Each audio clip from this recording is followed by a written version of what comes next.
Χοιρινή πανσέτα ψημένη στα κάρβουνα, στη σχάρα, με τον απλό τρόπο ψησίματος και τον κλασικό, σας έχω δείξει, θα το δείτε εδώ στο παραπάνω link. Σήμερα θα σας δείξω πώς θα ψήσετε πανσέτα χοιρινή, μαριναρισμένη, στις μικρές περιστρεφόμενες σούβλες, αλλά και στη σχάρα. Μια ιδιαίτερη μαρινάδα, θα σας δείξω πώς θα κόψετε την πανσέτα, πώς θα τη μαρινάρετε και θα έλεγα πως είναι μια πρώτη τάξεως ιδέα για να μαζέψετε την παρέα σας και να μοιραστείτε αυτή την εκλεκτή συνταγή. Γιατί το ψήσιμο είναι επικοινωνία. Πάμε να δούμε βήμα-βήμα πώς θα την κόψουμε, θα τη μαρινάρουμε και στο τέλος να την ψήσουμε.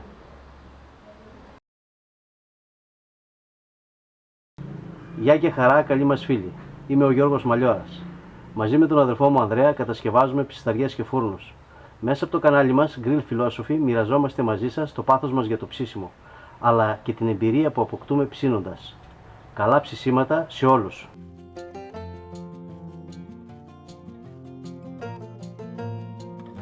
Θα ξεκινήσουμε τον τιμαχισμό. Θα κάνω χοντρή κοπή στα κομμάτια τα οποία θα ψήσουμε την περιστρεφόμενη σούβλα.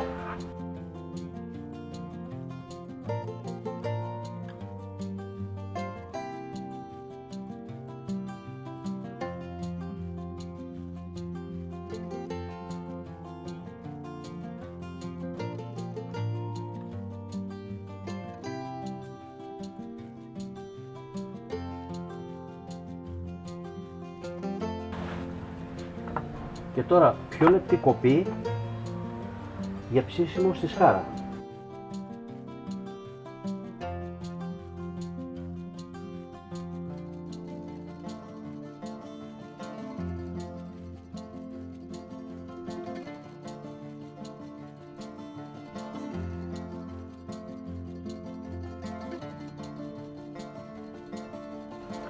Βλέπετε τα κομμάτια.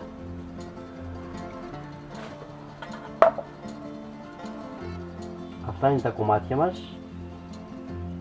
Πάμε να τα μαρινάρουμε. Πάμε να ετοιμάσουμε τα μπαχαρικά μας. Για 2 κιλά πανσέτα θα χρησιμοποιήσω 30 γραμμάρια αλάτι. Χρησιμοποιώ ανθό αλατιού ή μπορείτε να χρησιμοποιείτε και φυσικό αλάτι χοντρό. 2 κουταλιές του γλυκού μπούκοβο γλυκό. Μισή κουταλιά του γλυκού μπούκοβο καυτερό. 1 κουταλιά του γλυκού θρούμπι και 1 γραμμάριο μπαχάρι.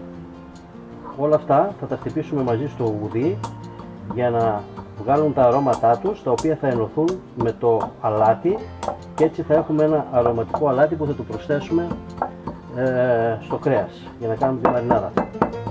Τα αρώματα των μπαχαρικών έχουν ενσωματωθεί με το αλάτι και έτσι έχουμε ένα αρωματικό αλάτι. Περιχύνουμε πρώτα την πανσέτα μας με 35 ml από χυμό πορτοκαλιού.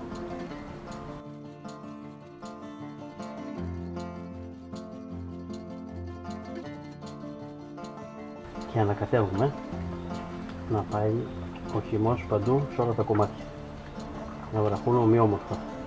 Η ποσότητα του χυμού είναι τόση που θα απορροφηθεί τελείως από το κρέας. Γι' αυτό μπορούμε να το αφήσουμε 5-10 λεπτά πριν προχωρήσουμε στην επόμενη διαδικασία που είναι να προσθέσουμε τα μπαχαρικά. Θα προσθέσουμε μια κουταλιά της σούπας ξύσμα πορτοκαλιού. Θα δώσει ιδιαίτερη γεύση, ανακατεύουμε να πάει παντού.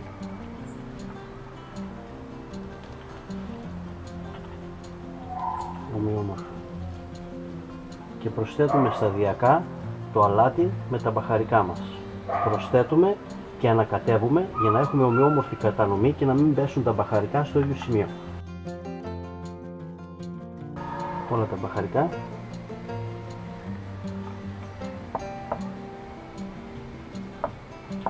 Το άρωμα που έρχεται στα ρουθούνια μου είναι καταπληκτικό. Και τώρα πάμε για την τελική παρέμβαση. Θα βάλουμε το κρέας σε σακούλα μαριναρίσματος και θα προσθέσουμε 50 ml ηλιέλαιο.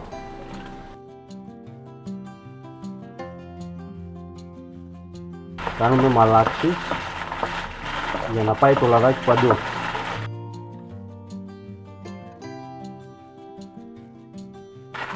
Θα μαρινάρουμε για 24 ώρες περίπου στο ψυγείο.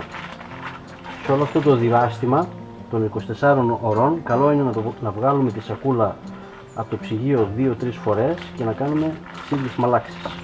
Ανάβουμε τα κάρβουνα με προσάναμα στην κορυφή, βαμβάκι με ενόπνευμα, γιατί τα κάρβουνα ανάβουν ανάποδα, από πάνω προς τα κάτω. Εύκολα, γρήγορα και χωρίς καπνό.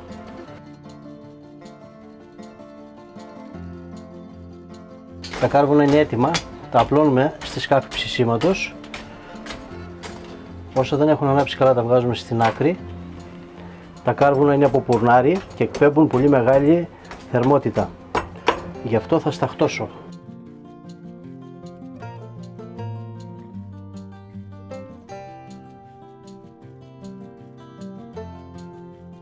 Και το ψήσιμο αρχίζει. Πρώτα οι πανσέτες στις μικρές σούβλες.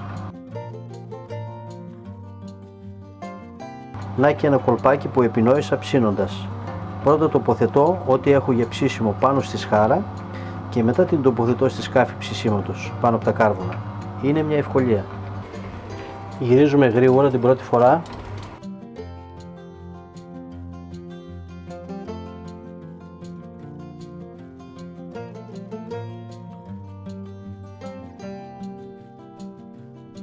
Μια λαβίδα βοηθάει πάρα πολύ στο γύρισμα. Να μην χρησιμοποιείτε πυρούνια και τρυπάτε το κρέας, γιατί έτσι χάνετε μέρος από τα υγρά. Χοντρή κοπή στην πανσέτα μας για να περαστεί στη σούβλα και να ψηθεί με περιστροφή. Θα έχουμε σίγουρα διαφορετικό γευστικό αποτέλεσμα από αυτές που ψήνονται στη σχάρα. Ποιο είναι το καλύτερο είναι σχετικό, πάντως θα είναι διαφορετικό.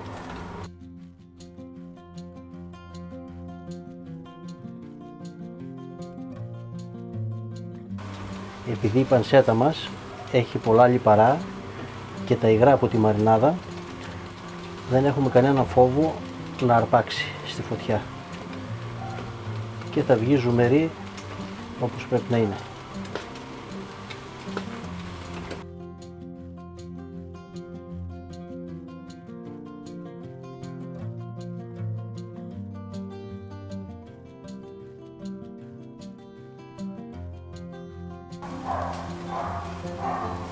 Μπορούμε να τις αλλάξουμε και θέσεις, όποιες δεν είναι κοντά σε δυνατή φωτιά.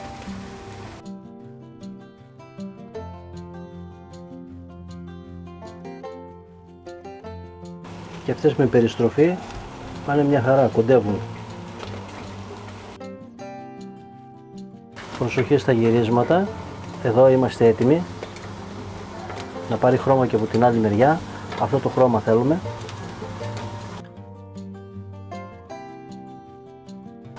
Εδώ θα ψήσουμε με βάση το χρώμα.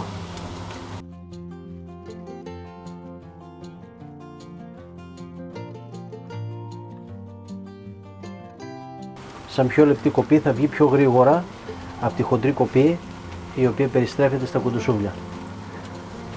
Ελέγχουμε. Αυτό είναι το χρώμα που θέλουμε και βγάζουμε.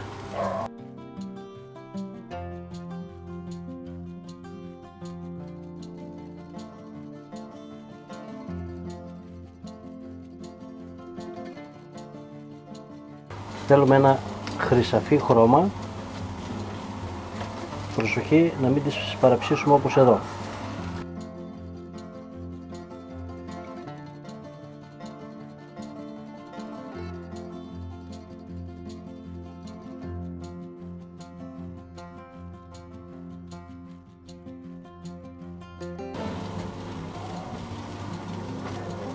Εδώ είμαστε έτοιμοι.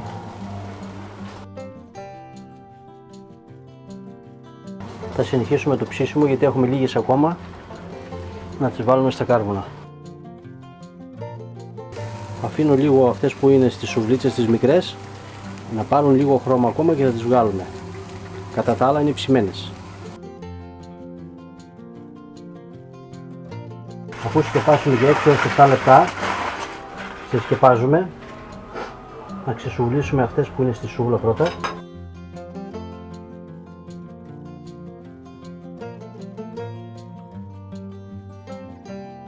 Υπέροχο χρώμα, καλοψημένες. Να δούμε και τη γεύση. Εδώ θα πήγαινε πάρα πολύ λεμόνι. Φρέσκα λεμόνια από τη λεμονιά μας. Ακόμα δεν έχουν οριμάσει καλά. Έχουν όμως εξαιρετικό άρωμα. Ως συνήθως μου τρέχουν τα σάλια για να δοκιμάσουμε.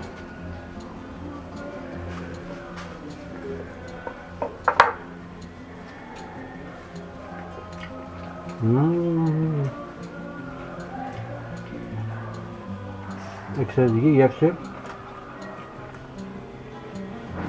πολύ γλυκά. Για να δούμε και μία με περιστροφή. Διαφορετικό ψήσιμο, πολύ πιο ζουμερή.